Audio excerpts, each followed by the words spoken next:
Hey everybody, welcome to Week 4 of the ESL Hearthstone Legendary Series brought to you by ESL.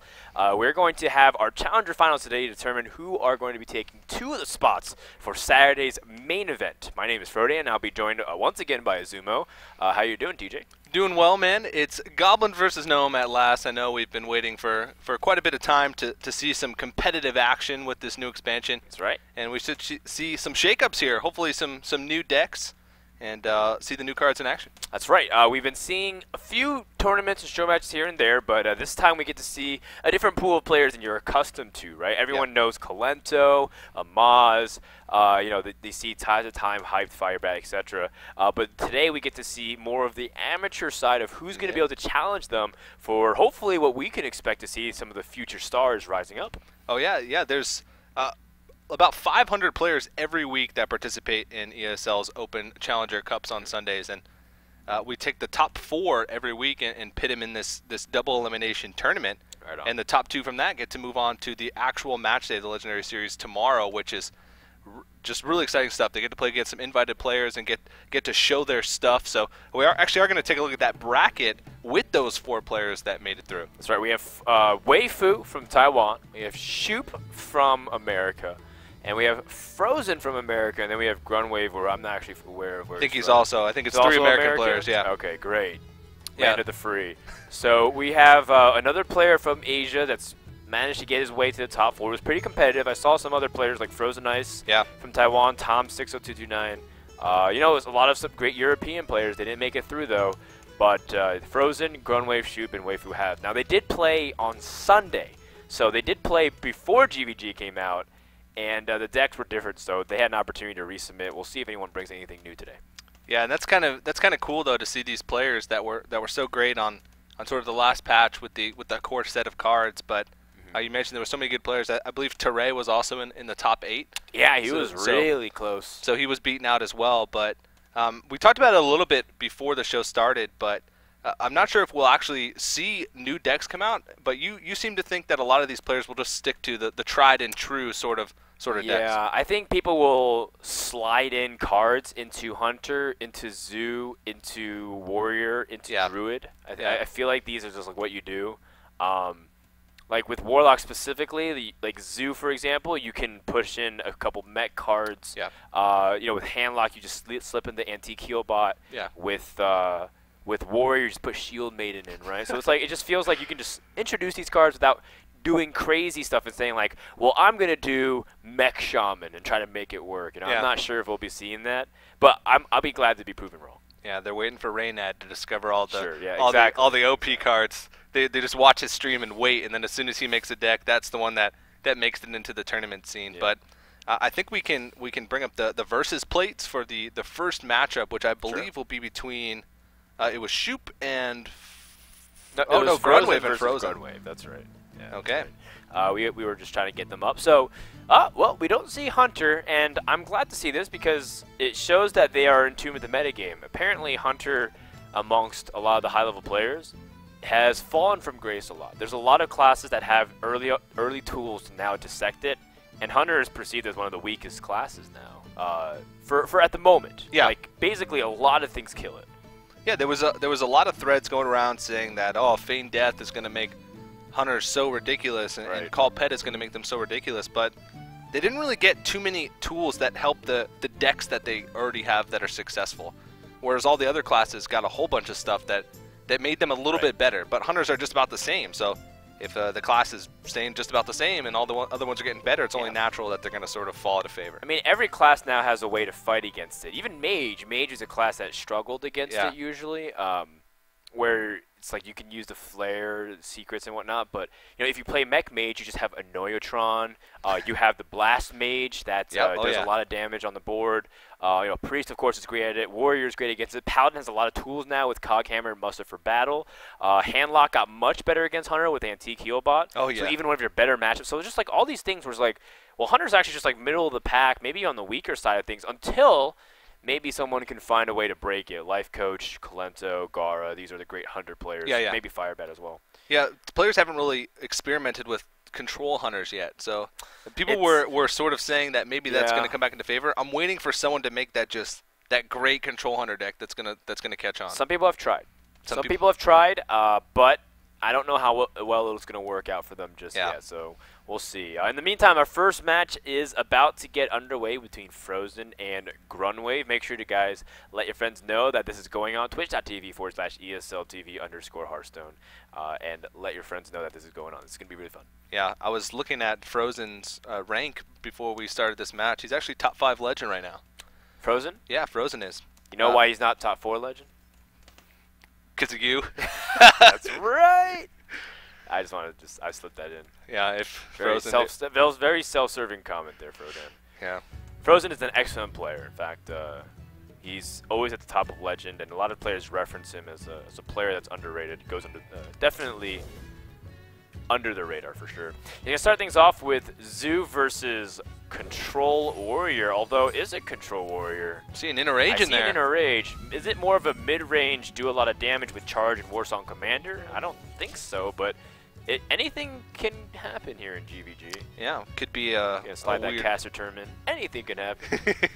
It could be a weird variation of a one-turn kill warrior. I've seen some of those make their way back in just a little bit in GVG. I myself have been playing the Hobgoblin Warrior. Hobgoblin. Repping the underplayed cards or the undervalued cards. What are you playing it? Wisps, Stone Tusk Boar, and Gold Shard Foot? Pretty much just go through every single, just go through and put in every one attack creature that you can possibly put in. But why Warrior? Because they have the most, they have war bots. I don't know. It's a one attack mech. Yeah, you're right. Yeah. Warbots is an underrated card too. We'll maybe see a little bit more of it in the future. Yeah. For now, how annoying is this? You have Fiery War Axe against Zoo, which is what you want, but is this really what you wanted? No. It's so tough for Warriors to be able to deal with this, unless they're running like Whirlwinds or they have a Death's Bite earlier on. But even sometimes the Death's Bite can not be so great, especially against 2 Haunted Creepers. It's such an annoying card to deal with. Okay. Well, just armor up pass once again from Grunwave. We haven't seen any GVG cards yet, Dan.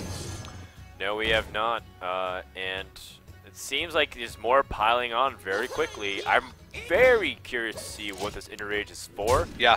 But it could be twofold. The Inner Rage tells me it's good against aggro, because I haven't seen any indication that it's going to be a mid-range warrior of some kind with burst. Yeah. And I don't think it's going to be Miracle either. But the Inner Rage is one decent against aggro because it can act like a backstab for rogue. Yeah, yeah. It's a 0 mana tempo play where you can remove like this Leopard Gnome, for example. Yeah. If you didn't have this cool task. Also, sometimes people don't expect the Grommash to have an activator for 12 damage and they underestimate it. Yeah. So it's just like an interesting tech. Yeah, it's got a lot more uses than backstab as well. But warriors in general, especially control warriors, seem to suffer quite a bit. Oh no! Wow, that cool Taskmaster doing work. But this Knife Juggler gets in 4 damage because of the Death Rattle effect, and that is still a lot of damage being pushed out. You don't want to go too low very quickly here. And there's no Death's Bite or Whirlwind effect in sight at the moment. Yeah, this is looking pretty rough right now for Grunwave. I was saying Warriors struggle a little bit against Zoo quite a bit. Yeah. Is he going to use it in a Ranger, you think? I think so. It's a good opportunity to be able to get some value out of your Acolyte of Pain, because I can't imagine well, I guess not. I can't imagine he'd be happy with his hand right now. No. In fact, he probably went, I mean, Grunwave looks pretty jacked, so it looked like he went to go punch something real quick and come back. Yeah, maybe. Smash. Warriors seems very fitting of a class for him. Yeah, destroying things, lots of rage and anger. Lotheb to try and lock things out. He can draw though, and maybe that draw can pick up something really important. Cool Taskmaster. Okay. Still not the greatest of hands, though. I mean, he's got ways to do with like a Doomguard or something big that's thrown out, but he just has no way to deal with a bunch of little things. Needs to get to that brawl quickly. Yeah. And if Fr0zen Ice, sorry, I'm just used to casting plays like that. If he's in tune with it, then he should be looking to play as the Ruby Knight to make sure he's safer against that. Yeah, a lot of Warriors have actually been cutting Brawl since GVG came out. I know a lot of high-level Control Warrior players are just completely taking it out of their deck. Because you have a lot more mid-range creatures like Shield Maiden, and you just have more creatures around that 4 to 6 mana range that it's tough to fit into Brawl. You're fighting more for board control now than you used to, and so Brawl doesn't get as much value in a lot of cases. So maybe he's not running one, but if he is, then he's definitely going to need it soon. Oh yeah, for sure. But he doesn't have it, so what can you do? You have to start removing things a little bit inefficiently, like execute onto the Flame Imp if you don't have anything else. Double Inner Rage, wow. So this used to be a card that you also could justify running if you had Azure Drakes. Yeah. Because back in the old school days, you had Azure Drake to cycle, plus there weren't really many good 5-drops. Yeah. So you had a 2 damage Inner Rage. It's backstab. Yeah, it is like a backstab, except it's like old backstab where you could target damage minions too. Yeah. And the Azure Drake Whirlwind combination was always what used to be a pretty big thing as well. Yeah, true. The 2-managed sweep. Yeah, that's But now we have Explosive Sheep. So it's like a Flame Leviathan.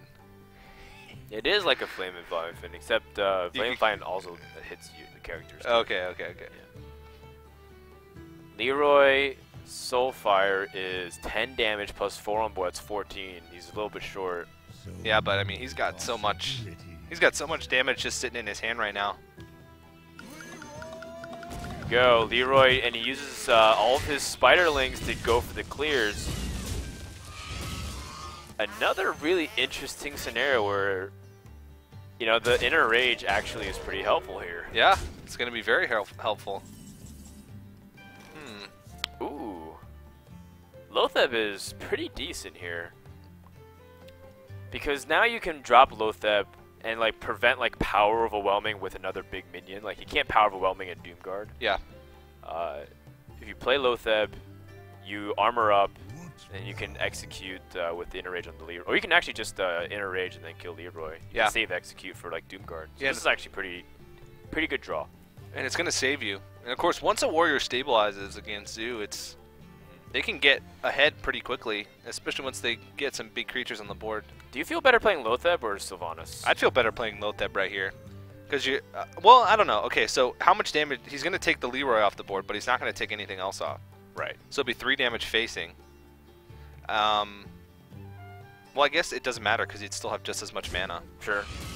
So he'd be at 12 health effectively. I don't think he can with 3 cards, do 12 damage because, well, no, you couldn't. Ooh, he uses Execute, and that's going to make the Doomguard a lot more powerful. Okay, so Lotheb does go for the insurance play. You know, I was also thinking if you wanted to use Inner Rage, you could have Inner Rage, Execute, and take some power off the board, but yeah. In this case, he wants to value his Inner Rage. And Doomguard now comes down, which makes total sense, and Soulfire costs way too much. Uh-oh. So you can kill off the Doomguard, but you're now at 4 health. Do you like going face there? Oh yeah, for sure. Really? You have to put pressure on it. The killing off the Lotheb is the same as if Lotheb wanted pressure into it anyways. Yeah, but this way you can clear it off a little bit more easily with like a Cruel Taskmaster in a case where you wouldn't necessarily be able to deal with it. You're right, but he did use both two Cruel Taskmasters. So. Or maybe an Inner Rage. That's something I don't think I can blame anybody for not playing around at the moment. Yeah, it's just a card that's been rotated out. Maybe that's why Grunwave brings it in, because nobody expects it. Yeah, that's why I like having a surprise like that. If, say, he's not running Whirlwinds and he's running this, you could say he's really weak against a certain class, but it's his build. You know, Ferdinand, I'm going to start putting in cards that people don't expect. This Power Overwhelming draw is going to be lethal. Whoa, hello! That's really bad news. So that's going to do it for game number 1. And I felt like if he didn't get Power Overwhelming, there was a chance for him to stabilize. Yeah. It doesn't take very much. Very thin. It doesn't take very much. Warriors can get down to still low health totals, and as long as you have the Warlock top deck in every turn trying to get those innate 2 card draws to be able to kill you, eventually he's just going to run out of steam and you're going to have enough damage on the board to finish him off. So just takes a couple of swing cards to be able to put it back in your favor. So Zoo is still pretty good post GVG. It's not a class or archetype that will go away anytime soon. Warlock will always have access to life tap until Blizzard chooses to change it or offer alternatives. And until then, because of life tap, you always have cheap small minions that can be brutally efficient. That synergize with each other. So it's like you take out a couple cards, put in some Clockwork Gnomes, and call it a day. That's GVG Zoo in a nutshell. I don't think that's really that bad. No, it's really good. Yeah. Yeah. Because it still gives a really good boost to Undertaker. Yeah. Now you have 4 mana cost minions that also have Death Rattle. Yep. Like the Mechanical Yeti. Yeah. Or the Piloted Shredder.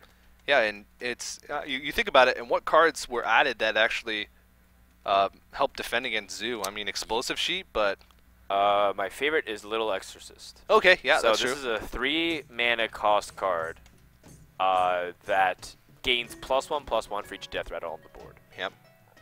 That card destroys Zoo. Starts as a 2/3. Because they coin out like Undertaker plus Death Rattle, and then another Death Rattle, and then another Death Rattle, and it's like a 5/6. You got a 5/6 taunt on the board. It matches the Undertaker. Not only that, I also somehow killed the Undertaker in the process, whether it's like Dark Bomb or Execute. Yeah. So there are ways to deal with it. Onoyotron is also surprisingly effective against the early aggression. Yeah. I love Onoyotron. It's one of my favorite cards from GVG. Yeah. It definitely lives up to its name. It's really tough and annoying to remove off the board a lot of the time. Can you do an Onoyotron voice? No. Can you, Fr0zen? No, I cannot. Is that why you asked me? Nor will I even attempt to. Druid versus Shaman is coming up. Fr0zen on the Druid. I think Druid decks have been inserting a lot of these Death Rattle minions to try and make a stickier presence. Yeah. You run double shredded Pilot Shredders. Yep. You even run the double Sky Golems. That's also a pilot, and they are good replacements for Cairns because they drop a 4 mana cost creature that can be really useful. And as long as you have something that sticks, then it still has something that's a threat for the Savage Warforce Nature combination. Yeah, and also it's Cairn was very susceptible to silences, and now if you're running like four creatures that are similar to it that are sticky like that summon a creature when they die, you're not going to have silences for all of them. Yeah. So you got to pick and choose, and at least a couple of those are going to stick. Well, here we go. Game number 2. Shaman versus Druid. Let's see if the Shaman is also going to bring something unique. I've seen some really aggressive Shamans coming out with some mech cards. Now, it doesn't seem like that's going to be the case. In fact, Grunwave seems to be having the Reincarnate Shaman, which is very board-oriented. I haven't seen this in a long time. There's actually a lot of variations of Shamans on the ladder right now. Murloc Shaman, I think people try that for a couple of games, and then they sort of give it up. The mid-range Mech Shaman is making a comeback, where you use the Power Mace and some low to mid-range cost mechs like Onoyotron, like the Piloted Shredder, like Harvest Golem. And then of course there's the Death Rattle Shaman, the Reincarnate Shaman that we're seeing right here, and then there's always like the Classic Shaman where I've seen Classic Shaman where they just like throw in a Neptulon just because of the Murloc value that you get out of it, not necessarily a Murloc Shaman, but there's a lot of different kinds of Shaman that I've seen in ladder over the past couple days. Well, one thing that I want to call to attention is we haven't seen any GVG cards yet. Is GVG out, guys? I mean, that's a legitimate question, considering it's like, well, I'm seeing pretty traditional cards that we've come to expect. I mean, Dark Iron Dwarf is not something you normally see in Shaman, but it's great because it works with the hero power so well. Yeah, and there was some Shaman decks that were bringing Dark Iron Dwarf. I think we saw one last week. I can't remember which player it actually was, but I would imagine that. Oh, we saw Clockwork Gnomes last game. Oh, you're right, we did. Yeah, but it just fits so well into Zoo that you forget that it's even a new card. Precisely. Is that a Leopard Gnome? It's basically a mechanical Leopard Gnome. It is, and it even does something better. It gives you a card in hand, which can be useful. Yes. I really like the spare parts. Their usefulness is really hard to face, and also like just so good to utilize. For example, it's hard to predict. Yeah, like I was playing Freeze Mage a lot on ladder because I just think it's like I just want to try it out. Yeah. And a lot of times people got the reversing switch, which was swap attack and hell. So whenever I try to Doomsayer, they just shut it down. I was like, well, Zoo can't actually answer my Freeze Mage, and well, they can now because they have the reversing switch. Yeah, that's pretty good. That's pretty great. Yeah, a lot of these more randomized cards, like the Piloted Shredder, like the Piloted Sky Golem, like the spare parts, they're actually really cool. And they add more depth to the strategy, more depth than you would think for a card that has like a random effect on it or whatever. All right, well, here's an opportunity for Druid to take back the board. Denying the board from Shaman, so powerful in this scenario. Yeah. And you rarely get an opportunity where Swipe makes such a big impact play because without spell power. So I think being able to utilize Swipe there is perfectly fine if you're Frozen. And Spectral Knight is so hard for Shamans to remove, because a lot of times, if they lose board, they rely on a combination of their creatures and their spells to be able to gain board control back. And of course, Spectral Knight's just gonna put a wrench in those plans. Yeah. Fr0zen dropping Lotheb just so he can answer Karen pretty easily. And thankfully, it also protects his board really from a lot of things, because more than half of the hand of Grunwave right now is spells. Yeah. So this Reincarnate, it's actually pretty cool. Karen it has sort of fallen out of popularity a little bit, I think. I'm not sure if it's just too slow, or people just trying out the new legendaries, or if they feel the new legendaries are a little bit stronger. But Karen on a board that gets reincarnated is just really, really annoying to have to deal with. Oh, that's a nice. Yeah, that is really nice. But how does that work into the game plan of Fr0zen? He's gotten one piece of the combination of Force Nature, Savage Roar. Putting that together, he just counts down how much damage he needs. If Lotheb can stick, or if any other creature can stick, these Violet Teachers also might do some work. Then the Savage Roar potential becomes really high. Oh, Bloodlust in this deck too. Wow. He's probably running some Nerubian Eggs as well. Yeah, with no that doubt. card. Like, Nerubian Egg with Reincarnate is one of the best combinations for early game. Yeah, I like it with Bloodlust too. It's an extra way. It's a token that doesn't usually get cleared off the board right away. Yeah, and it activates the egg. It activates the egg. If it gets silenced, it still has use. Yep. Yep. I wonder if he's running Doomhammer at all too, because usually you run one or the other. Yeah. And I've been seeing people mix the two, like you play both. The way I like to play Shaman is I run like 2 win conditions.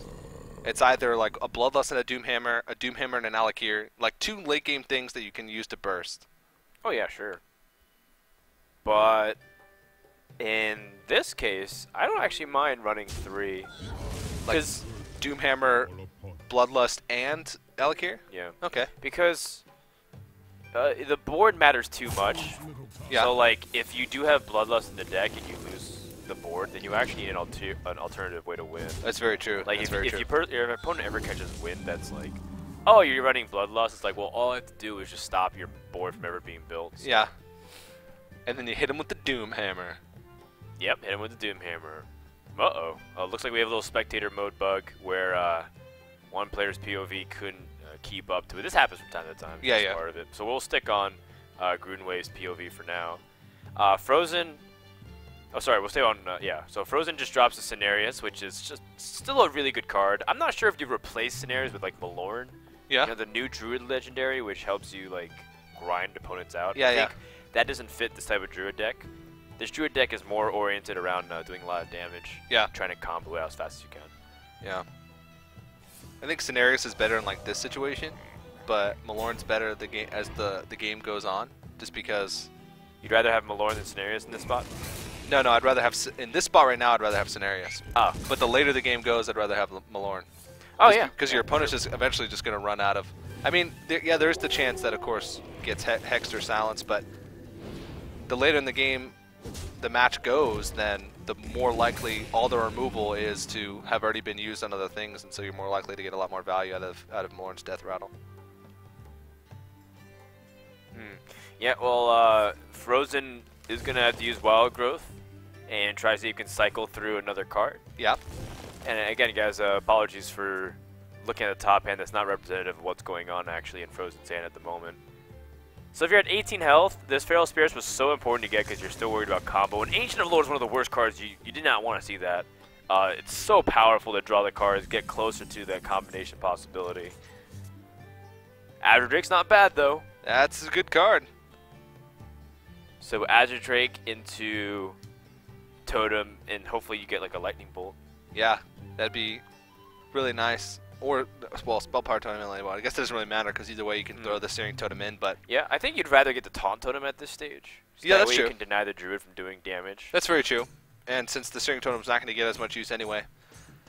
Except for Bloodlust.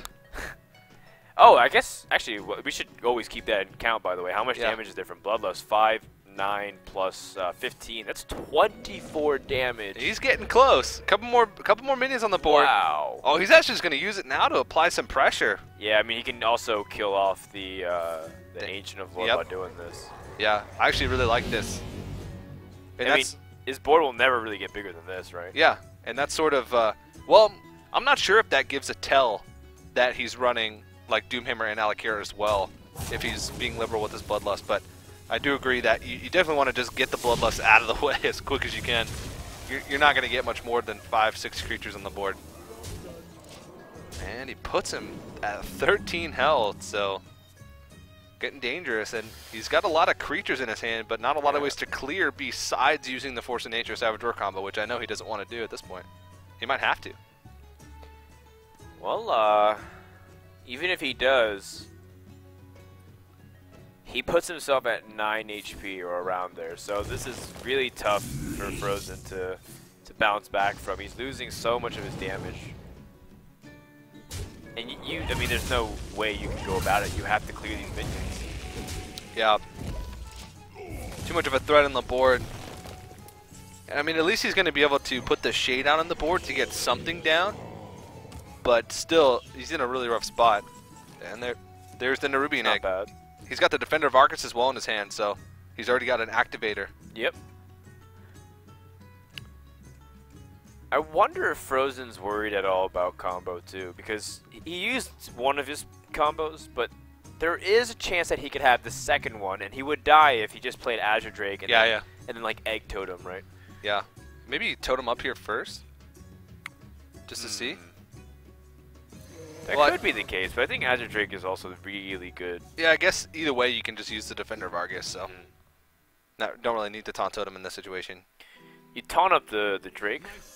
I taunt up the Drake. Okay. But unfortunately, that's going to mean some Black Knight value. Yikes. Woo. That's always something you like to see. Ooh, Dr. Boom. No, that's what I want to see. Dr. Boom. I want to see more cards. I want to see Dr. Boom make some big plays. Yeah, Dr. Boom is one of my favorite legendaries in the GVG set. It's so good, I think. Hearthstone, how does that change things? He doesn't have Reincarnate. Man, if he had Reincarnate with his Sylvanas. I'm always so tentative to play Kel'Thuzad on a board just because I'm always afraid that it's never going to make it to the next turn. I think you just slam Kel'Thuzad and kill off the Shade. There's nothing wrong with it. Yeah. It's like as if it was a 6/8 summon a 2/3, which is still pretty good. That's great value. Well, I don't know. It's okay. For 8 it's mana, decent. Yeah, for 8 mana you get what? Like 19 stats. It's pretty good. And you're basically forcing your opponent to have a removal, or else you're going to get even more value off of it. Right. Well, let me say this. If Kel'Thuzad was a 8 mana 8/11. Okay. Yeah. I mean, that's what you're essentially doing for stats. Yep. I think people sometimes get caught in this like game where it's like, I need to have Kel'Thuzad have the game-sealing resurrections. I need to play the Egg and Sylvanas first. You just basically described my head whenever I'm playing Kel'Thuzad in any match. Oh, that Flame Tongue Totem draw is lethal. So game Yes. number 2 is over. And Grunwald, excuse me. Grunwave. Grunwave. Grunwald was a forest I lived by in Berlin. So a forest that I lived in. Yeah. I'm from the Shire, in case you didn't know. I'm from Grunwald. I lived in the forest, among the forest people. Fr0zen, come here, please. All right, well. Yes, that's all the way from Grunwald. Grunwave is going to take this one, and he's going to even up the series 1-1. Well done with Shaman. It's cool. It's definitely on the more unique side of things. Yeah. Because we haven't seen this type of Shaman that commonly. It's been played a lot in China. Yeah. I know Magic Wind really liked Reincarnate and Kel'Thuzad, but it was very weak to Hunter.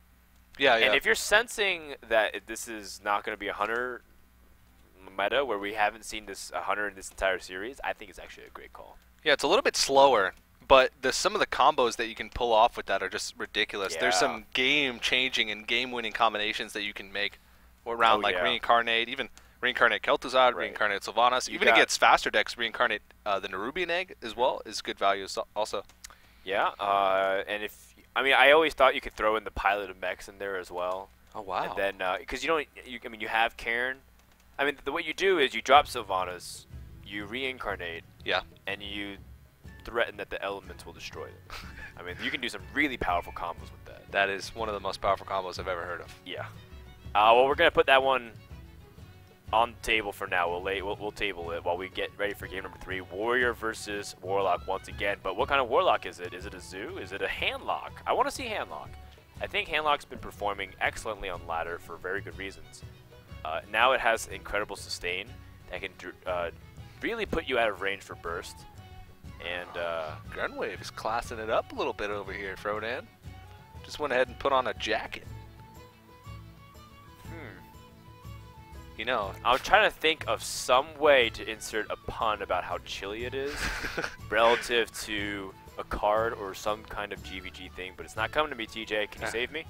Grunwave put on a jacket. It's getting chilly because he's a stone-cold Hearthstone killer.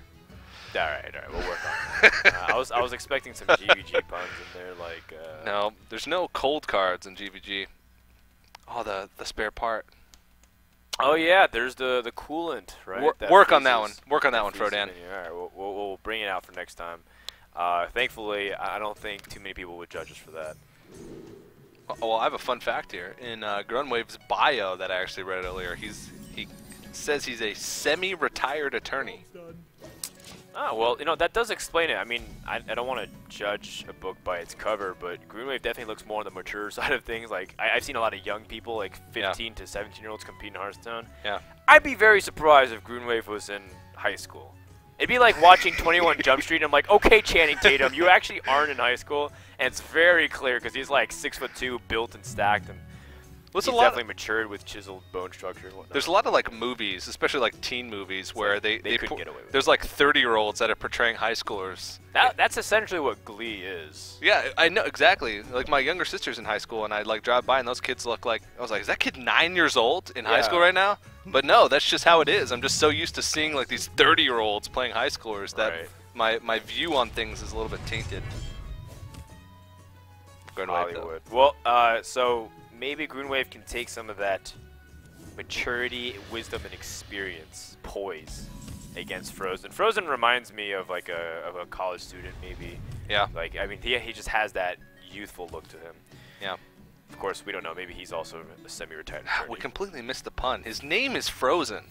He's playing. He's playing against a guy named Fr0zen. You're right. Oh man. All right. Well, he's also playing Handlock here and sending it back to Fr0zen to see if he can answer it. Fr0zen doesn't have the silence, doesn't have the execute, but he does have a shield slam. Can he leverage that at all? No, he's a little bit short. So here's a question then: Do you shield slam now and then just axe it later? What if it gets Earthen Ring Farseered? Oh man, you're right. You're so sad. Then you're just the saddest. But warrior. It's like a losing proposition then. If you don't utilize it somehow, then you're just going to lose all your armor. Yeah. I guess you're just going to wait for Shield Maiden then? That just gives your opponent like a free chance to build up a board. I mean, he wouldn't have Mountain Giant next turn because he coined out the Drake. But what if a second Drake comes out? It's just so rough. This is one of those. I played this matchup quite a bit of time as the control warrior, and if you get in a position where you don't find a way to remove the first or the second threat, you get so far behind, and it's tough to claw your way out of a position like that. Yeah, I mean the logic of hitting this with the weapon is that you can swing with your axe next turn, armor up and shield slam. Yeah, yeah. So there's still ways to respond. Not to mention you also have the ability to drop the Sludge Belcher. Yeah. This is a pretty good hand for Fr0zen though, I'd say. Or sorry, for Grunwave, the Warlock here. Yeah. Interesting that he tapped second, but not really that consequential. I don't think anything he would have drawn would have changed the play. Yeah. So these two decks are two decks that haven't really changed much since GVG came out. They're still very similar and both very powerful. It seems Handlocks have like dropped Soulfires and picked up Dark Bombs. Sometimes they put in different legendaries at the end of their deck, like I've seen some with Trogzor or Dr. Boom. But the core of the deck is very much the same. Same with Control Warrior, basically just popping some Shield Maidens and call it a day. Well, you know, this is a really interesting scenario, if he chooses to go for the Owl, I would assume you would want to follow your curve and drop Lotheb. Yeah. Or even tap and drop the Mountain Giant. Yeah. But what do you think he was going for when you're like hovering the Owl over the Ancient Watch? Like, what are you thinking about? Trying to get some immediate value out of the Ancient Watcher. You don't want it to really sit dead on the board, but at the same time, there's not really any good plays. It's really messy for him to silence the Ancient Watcher and take 3 damage on both his Drake and his Watcher. But I think if you go for a defender and you trade, this is what Fr0zen wants. Because then this Axe, combined with the Sludge Belcher, is able to take out the Twilight Drake, and he didn't have to use Execute, he didn't have to use Shield Slam. Yep. So this is actually a pretty good move for Fr0zen, even though Grunwave, sorry, maybe making me think a lot. Grunwave. That forest really traumatized you. So Grun means green in German. Okay. So it's like, I'm going to just call him Grunwave or Grunwave. It's essentially the same thing. I'm assuming, unless Grun is supposed to mean something else. My middle school mascot was the Grunwave. No, it wasn't. I'm dead serious, Fr0zen. I swear. I don't believe you. Okay, well, I'm going to prove this to you.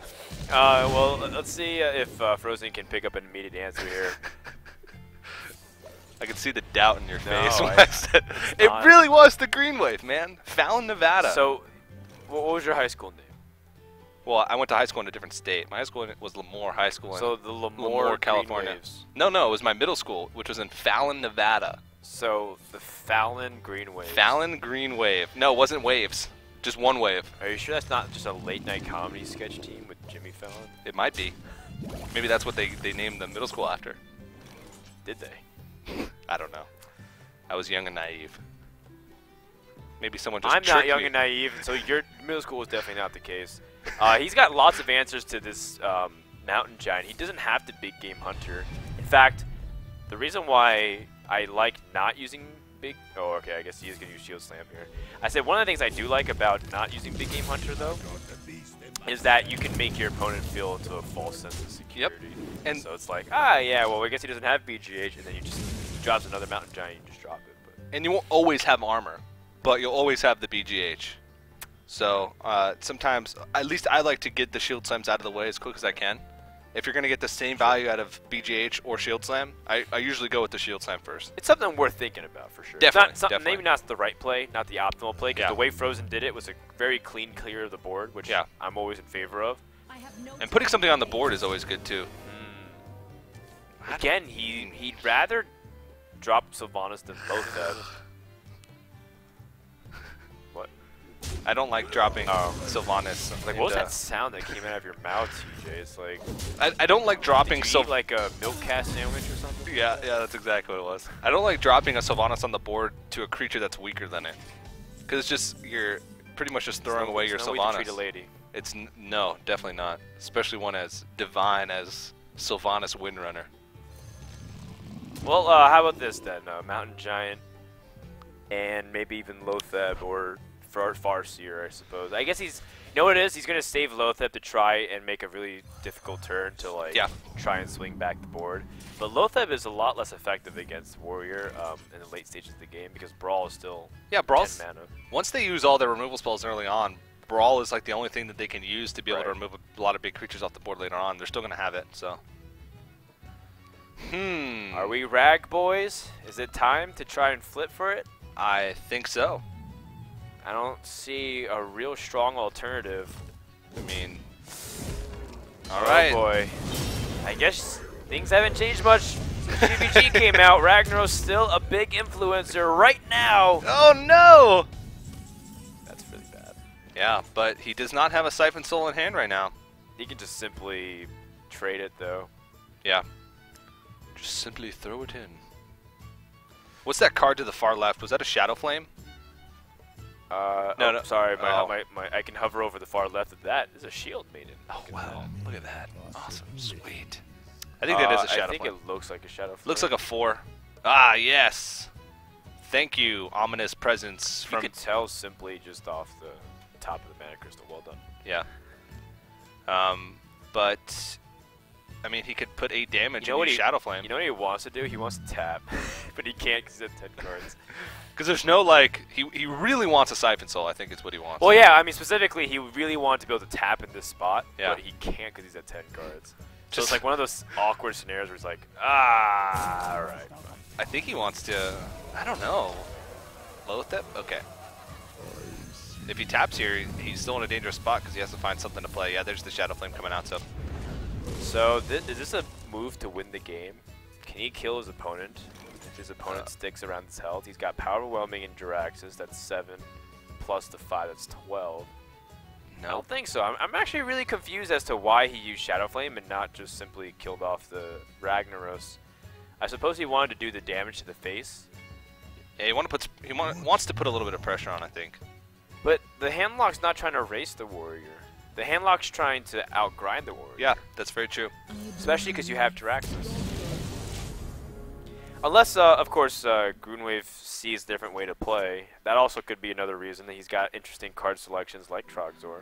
Yes, the Trogzor. This has been the addition to Handlock that I've been most excited to see. You've been seeing Trogzor a lot? Oh, yeah. I haven't seen him almost really in at every all. single Handlock that I've played against.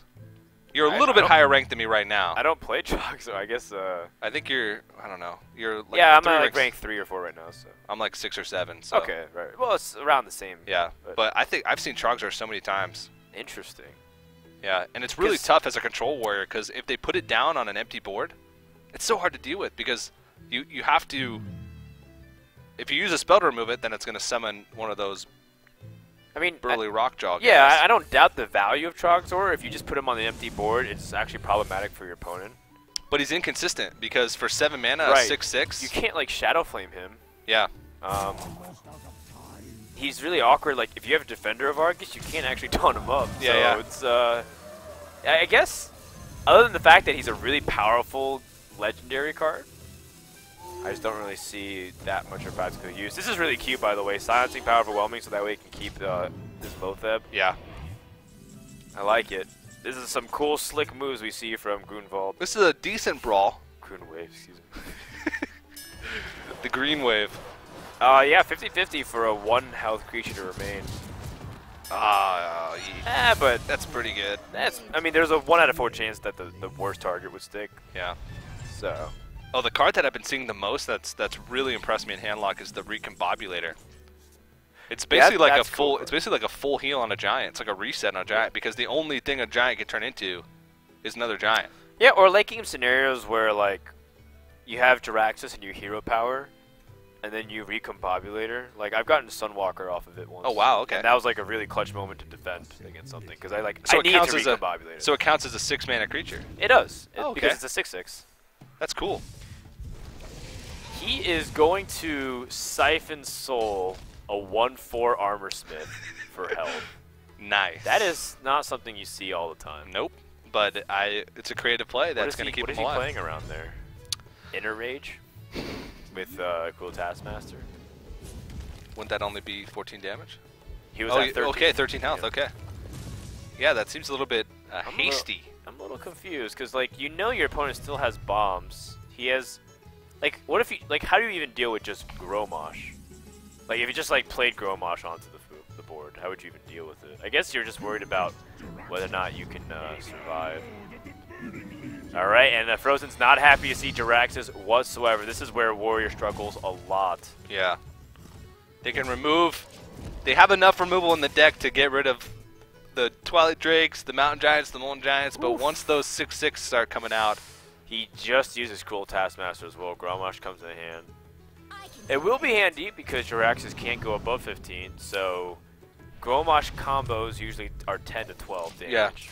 Yeah. If you can just get a Death's Bite, you always can be threatening it. And that's where, as a Jiraxis player, you always feel like you need to have some taunt in the hand because it's great that you have these great AoE spells, some ways to do some cool stuff, but you're always subtly worried somewhere that your opponent might have the ability to kill you. Yeah. Well, the one downside to throwing out the Jiraxis with not the strongest hand is, of course, that you don't get that innate card draw that makes Warriors really strong. Wow, Bomb Lobber! Thrown into the Control Warrior deck. I love that card. One of my favorites. a great arena card. Yeah. Fr0zen wants to drop Grom. This is high risk, high reward. If he attacks this Sun Fury Protector, there's still an easy way to clear for a Grunwave. Because he can use Hellfire and then silence his Ancient Watcher. Yep. That's the right move. Attacking the face with Grom. At least when you go that far. Everything else is a little bit awkward. Off the top. Wow. Double Siphon. Oh, jeez. That's heartbreaking. So, knowing that he has 2 Siphon Souls in the deck makes a lot of sense why he's able to play with one liberally. Man, Fr0zen's he's a stone cold killer right now, man. That didn't even phase him. No, it did. Trust me, part of him died. Seeing a Siphon Soul come off the top. He's been a changed man. Ever since you took him down. The fact that he drew Deathbite right here is so tilting because it's like all he needed to do was stall for a couple more turns to be able to piece it together. And this is where something as simple as card draw is really powerful in a control matchup, because if he was a few cards deeper in his deck, he could have evaluated his plays much cleaner, set up a Deathbite where that he'd be able to go for a big pop and kill his opponent with Grommash. So this is just devastating for Fr0zen. He had to, that's lethal. Yeah. He had to execute the Sun Fury Protector just to prevent dying the next turn. On board, but he's got some extra. Yeah, he's got the Hellfires, which I'm sure he figured that was coming because he didn't see any Dark Bombs. We didn't even see any Dark Bombs in the deck. They might not even be in there. But definitely well played by Grunwave. And some of the risks that Fr0zen took just didn't pay off. Yeah, definitely interesting choices, but it makes a lot of sense, granted. For example, throwing away 1 Siphon Soul there. It's well, normally people would be like, why? You have 13 health, but it's he's got ways to set up for Jiraxis anyways. I think he was afraid of if he left that alone, then that Armor Smith plus the Cruel Taskmaster Grommash would kill him. So it's in this scenario you have to make tough calls, and he was playing around some stuff for sure, and it ended up working out for him. So we go into game number 4. This is where our format shifts again. For anybody who's new, Game 4 is a blind pick format similar to Ladder, where you can play whatever deck you want as many times as you want. Yeah, so they can pick the no deck. Elimination. We might even end up seeing the same matchup that we just saw. And a lot of the times, the deck that the players choose as their ace deck, they choose as their 3rd deck, is the deck that they bring into that blind pick phase. It might be Warrior for Fr0zen. It might be Druid as well. Okay, yeah, that's true. That's very true. And then based off of what your opponent has, Grunwave has Warlock, he has a Shaman, and Warrior. I think Shaman's not bad either. Okay, well, there you go. Druid Shaman. Good call, Fr0zen. Yeah. Shaman just seems very reasonable against not only Warrior, but Druid. Yeah. And then against Zoo is the one thing that you're somewhat afraid of, but you've got all of those ways to fight back early. Yeah. So the one thing that does happen is the Reincarnate Shaman usually cuts lightning bolts. Yeah. Usually cuts lightning bolts. I'm not sure if they worked in Crackle yet, because Crackle is such a good card. It's such a frustrating card, though, Fr0zen. No, I put it in my deck for. It's a great card. I put it in my deck for 1 game. I play a lot of Shaman. Shaman's probably my 2nd most played. I put it in 1 game. Both Crackles were 3 damage. I had a game when I needed 4. Those are high chances, Fr0zen. I had a game where I played Sylvanas on the board. My opponent was Shaman. Okay. He crackled Sylvanas on there's a lot of minions on board. Yeah. What happened was the board was a Ysera on it because he used Ancestor's Call. It was a very cheesy strategy. I played Sylvanas. He crackled it with a Spell Power Totem for 4. So that means he rolled the lowest possible. He crackled it again out of Tilt Rage. I could tell because he played it immediately. And that did 8 damage, so it high rolled the maximum. And then it stole his Ysera. And I was like, oh my god, this is amazing. I don't even understand how the possibilities of that happened, where I min-maxed everything possible for my benefit. So that's why you think it's a great card? I love Crackle. It's so funny. I like the Tilt Crackle. Yeah. The Tilt Crackle is real. Well, I don't know if that would be the case here when Grunwave in his Shaman deck, because he is running more of that board-centric. We haven't seen Lightning Bolts, usually because Lightning Bolt is a tempo card that helps you gain board advantage. Yeah. And it's really powerful. But you often have these cards that do that themselves. You know, like you have the Nerubian eggs and the Haunted Creepers that all season. So a lot of times that Lightning Bolt sometimes can be annoying because you lose that mana spot. Yeah. I get frustrated with Lightning Bolt a lot because sometimes it'll mess up your curve just a tiny bit. It's beautiful when it thins out your hand as well, which I mean, yeah, removing that is good value, but a lot of the times, especially later in the game, you're using Lightning Bolt plus something else to take one card away. Sure. Which never feels good. Well, he does run Alec here, by the way. Okay. That's good to know. Good to know. Golden Shaman. I guess the Golden Shamans aren't afraid to show their faces anymore. That's a legit one. I mean, both of these heroes are golden portraits. Oh, wow. Okay. The Golden Druid with the leaves falling. Golden Druid is probably my favorite. Followed closely by Golden Shaman because of the totems. Golden Shaman is pretty badass. Yep. I want to say that Golden Paladin's cool too, but I think I've seen like one. Because no one really plays Paladin. It was the guy that's literally been playing Paladin since Golden Portraits were released. I think Chan Man has a Golden Paladin. Yeah, Chan Man plays a lot of Paladin. When I watch his stream, he's like always playing Paladin. But we talked about it earlier. I just got my Golden Warrior. Congrats. Pretty proud. Pretty proud. We were all really happy. Everybody here at ESL gave me a good pat on the back. We even had some cake to celebrate my Golden Warrior. There was no cake. There was. That was in my dreams. Wow, he trades into this Bio Teacher very aggressively. He's respecting the power of the wild combinations. But that is such a painful exchange. It's as if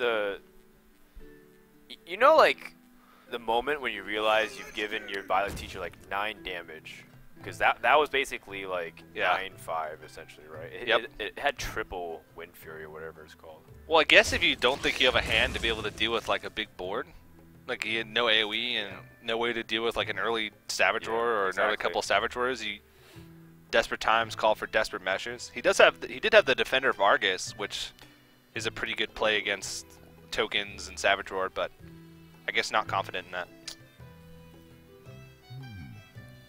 Awkward mana slot. I think it's. I want to say it's okay to Drake here, but it can easily not be. Yeah. If they just have swipe. Flame Tongue Totem? Still be susceptible to swipe though. Yeah, but at least you don't lose your Drake in the process. That's true. This is not pretty. I think killing off the Shade here is okay. I think you want to roll a totem first, though. Yeah. This is also where something like positioning actually mattered. Grunwave positioned that egg on the previous turn, if you recall. Yeah. And he positioned on the right, and look at it. If he did that, he would have had a. Well, I guess it wouldn't matter because the Black Knight would have nabbed it, but just something mechanically where the 1% where it does matter. Well, actually, I think it's more than 1% because you put that egg on the left side. That you know you're going to trade that spider. Right. Well, I'm just saying on a general landscape thing. If you make enough 1% plays where it matters, then that adds up to maybe a 10% chance where it might. Yeah. At the end of the day, you'll be at rank 3 4 stars instead of rank 3 3 stars. And you know what? That's one game you don't have to worry about losing. Yes, it is. Okay, well, this is a really good bounce back from Grunwave. And you know what? That quote-unquote mistake didn't really even matter, so it's not a big deal.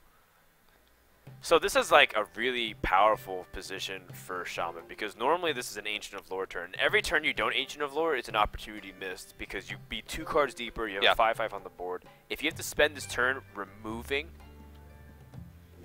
you know, it's just really, it doesn't feel very good. So he has to give up his Spectral Knight to play this 5/5, but now Shaman can strike back and start taking advantage of the board. Yeah, and this is a pretty good deck, or a pretty good hand for this deck. He's got Hex to be able to deal with it. He's got the Sylvanas as well. He's got some emergency card draw with the Azure Drake. Yeah, but he whiffed on the draw here. He needed something that could slide for 4 mana, and he didn't. Dark Iron Dwarf would have been great. Yeah. Anything Feral Spirits would have been great, but... So he missed that opportunity that basically Fr0zen just handed to him on a silver platter by just hexing and toteming up. That feels really rough. Oh, Dr. Boom! No, that was very ominous. It was. I don't play Hearthstone with my sound on very often. Me neither. I'm always like watching streams. Yeah. So it's like I don't really get to hear Dr. Boom's animation sounds. Do you ever get the little thing that happens when you're, like, you open a pack but your sound's off, but you open a pack and the sound of the pack still comes through? No. You mean like the legendary? I always enable my sound when I'm opening packs. No, my sound's always disabled when I'm opening packs, but sometimes the sound will like enable through, even though the sound is muted. Are you sure you're not watching like? No, I'm sure because it's really classic packs. No, because it's really loud, and it scares me every time. I'll be in my room at like 2 a.m., like my last arena run, and like I'm super tired, and then I just open a pack, and then it's like. That's my pack sound imitation. I gotcha. Scary Fr0zen. It's a scary world out there for sure. Especially in the Grunwald forest. It's just Grunwald, man. Well, the bomb took out the defender, and that's a really big play. Dr. Boom, such high impact. Yeah. People compared it to Cenarius when it was first being brought out because it's got similar board presence where like the 1/1s can do damage, but it scales better, and it's got more stats than Cenarius itself. 14 compared to 13. Yeah, it's a little bit more inconsistent just because you can't really control where that damage goes. I think it's like unreliable. Yeah, that's a good way to put it. It's not that because Dr. Boom does pretty much what you want. It's just like he's not as dependable as you would like. Like you're behind on the board, and your opponent's like damage on face doesn't matter at all, and you sack in your bombs, and then both of them like do 1 damage to face. You're like, oh, okay. Right. Well, I guess he's a War Golem now. Well, it's not so bad. No. The War Golem's going to do some work. Yeah. I think he's afraid of attacking the Sylvanas because of Lightning Storm. Because if he plays Shaded Extremis afterwards, he will get owned by Lightning Storm. So, and also he's got combo in hand. Yeah. In fact, the more I evaluate, the more he should just attack the face. Yep. He might even power the wild and attack the face. That's also reasonable. Because especially since you're running out of juice a little bit here, so you want to get him closer. Okay. And literally there's no difference. If he does have the Lightning Storm which you're playing around, there's no difference. Forcing him to make that trade is more beneficial. Well then, now this gives an opportunity for Fr0zen to be a little bit more defensive. You can play the Feral Spirits. Yeah. You're still not going to be dying to combo, so that means you can Drake while doing it too. So I guess you Drake, evaluate the play. Unless he feels like he wants to use Lightning Storm now. Which doesn't feel very good. It feels like the same exact thing, like whether or not you kill off the 2/4 with Sylvanas or use Lightning Storm and kill off Dr. Boom, I think the net result is the same. So you can Drake and then play the Feral Spirits instead. Yeah, when in doubt, if you have a Drake in your hand, it's almost always... Unless it's going to completely change your line of play. Yeah, like you don't have enough mana. Yeah, like say you want to play Alec here, like, well, yeah, you can't Drake. If you'll still have a backup play, even after playing the Drake, then Drake first. Yeah, I think you have to kill off this Keeper as well. You'd love to push for damage, but you don't usually get the chance to. Oh, I forgot about Earthshock getting plus one damage for spell power, of course. Well, that's much better than good heads-up play from Fr0zen. Indeed it is. You always forget that from time to time. Yeah. Yep. I was like, well, if you can't deal Dr. Boom, too bad. He's got it. Well played. War Golem lives to see another day, but not. So double Savage Roar in his hand right now. That's 22 damage straight up, but that is. There's 2 wolves in the way. Force of Nature, Power of the Wild, or Force of Nature, Savage Roar. Okay. Okay. Clears the whole board, put some damage on. Decent. So basically, this is just a standard Druid deck, but with Dr. Boom, is what it is. That's the only change it seems like Fr0zen's really made to this deck with GVG cards. Well, you know, sometimes that's all you need. Oh yeah, I mean, this Druid deck has been around for so long. I mean, it's gone through a couple iterations, especially with Nax coming out. You put in those shaded Naxxramas and like Loatheb sometimes, but when a deck is refined for that long, especially since the meta was not the same, but very similar for so long, these decks have been refined so much. Look how desperate he feels to use Alec here to kill off a 2/4. Yeah. I mean, that thing's gonna get wrathed. I like a wrath for 1 here. Then you can keep her, or see what you get. Yeah, and you can even shade. Alright, you make up for the tempo anyways if you want to do something else. Like if you want to innervate Power of the Wild, you can do that too. Yep. Because you don't want it to die to simple Lightning Storm. So, overall, pretty strong turn from Fr0zen. Yeah, he's... Still can strike back though. Spell Power Totem. If he just plushes the Totem, gets the Wrath of Air Totem. This is gonna be... No. Wow. That doesn't even protect him from... Still can roll high. Here we go. He needs to roll high on the Shade, or this could be pretty problematic, especially with no cards in his hand. Oh no! Okay, well, he got one. The Shade stayed alive. I mean, the Keeper of the Grove, I mean, he's not destined for greatness, but this Shade, the CLG potential in this Shade is off the charts. I wonder how much crossover we have in this. Well, I mean, the reason why I'm even referencing is because right next to us, right, is the LCS expansion tournament going on. Yeah, literally the LCS caches are probably on the other side of a wall 10 feet away from us. Yeah, I can smell them, those League of Legends guys. Well, Fr0zen is going to try and see if he can stack a little bit here. There's only one card remaining. I like to push for damage. Force your opponent to respond. Reincarnate. The Spectral Spider value? I don't even know. I don't think this is a very good card to draw at this point. Oh yeah, I think definitely. I think he still has one more egg left in there somewhere. Oh, has the Kel'Thuzad left in there. Yeah, you have to kill out the Shade too. Wait, which really sucks. You can still... That's a pretty good... That's okay totem, actually. You can still Kel'Thuzad your Kel'Thuzad, right?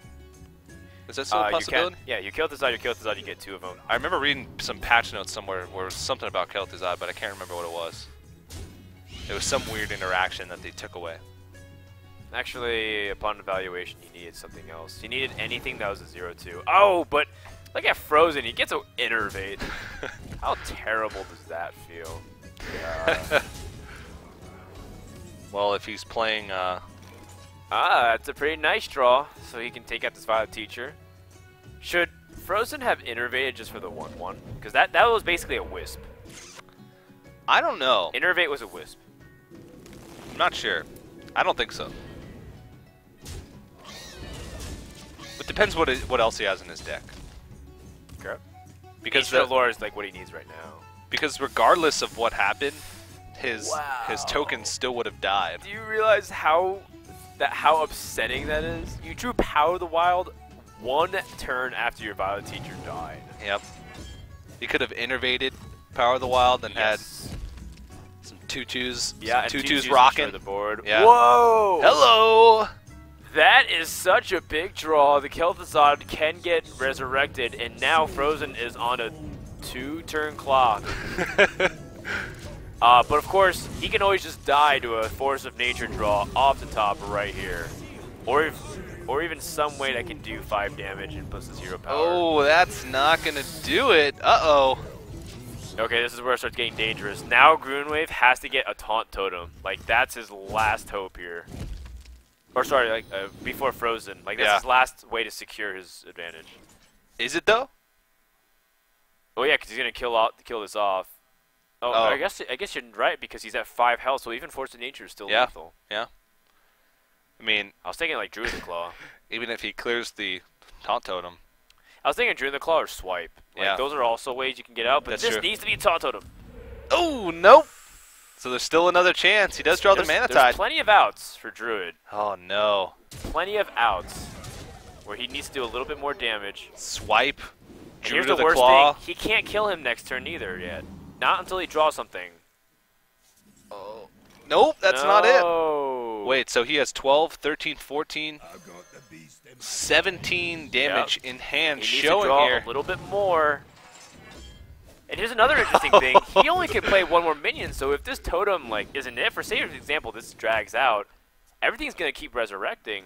Oh, that's not it. Oh no. He can't play this Nerubi Knight. That's a dead draw. He needs to taunt totem right here. Because if he plays another minion, he won't have more space because Kel'Thuzad keeps resurrecting everything. How many cards does Fr0zen have left in his deck? Wait. Oh, okay, never mind. I was gonna say, like, if he kills off this Defender of Arcs, it comes back twice. So then, like, he can't taunt totem, but It should be fine. I was gonna say, what is it that you see, Fr0zen? I forget that to double kill Kazal means two of them come back. So when Fr0zen sees a good Hearthstone play, his eyes like roll back in his head, and he starts levitating out of his chair a little bit. Oh! That is so annoying. You know, I was wondering. Now it's impossible for him to get a taunt totem now. Well, anything that he kills off is going to come back. He needs to kill this off, but what happens is he needs to kill off a minion and then spawn a taunt totem. That turn. Okay, yeah. But this Defender of Argus will come back twice over.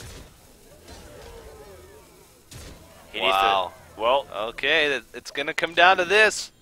Yeah, it's now or never. There's been 3 draws for Fr0zen on lethal. Azure Drake not going to be helpful. Oh, no! Oh, jeez. Oh, he throws his hands back in despair. That's going to do it for the series. Wow. Grunwave takes it 3-1, and that was a nail-biter at the finish line. Oh, yeah. Very close, and not a lot of GVG. It was coming down to Nax Ramus actually making the big impact there. Yeah. Can't say that I wasn't surprised, though.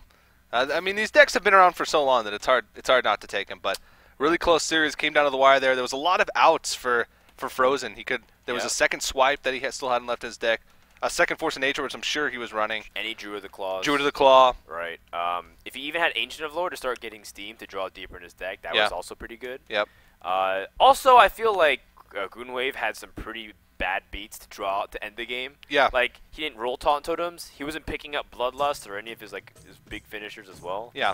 So, very close game to wrap up the series, and Fr0zen drops to the lower bracket and awaits the outcome of Waifu versus Shoop 2. That's going to be coming up on stream, guys, in just a few minutes. Before you go into break, we'll also give a shout out to our sponsors, Western Digital and Crucial. You can check out all their cool products for storage and memory at newegg.com. For all of the information, just go to esl.gg/Newegg Esports. We're going to take a few minutes, and when we come back, we're going to have more from the winners bracket portion of our Challenger Finals here at Week 4 of ESL Legendary Series. Stay tuned.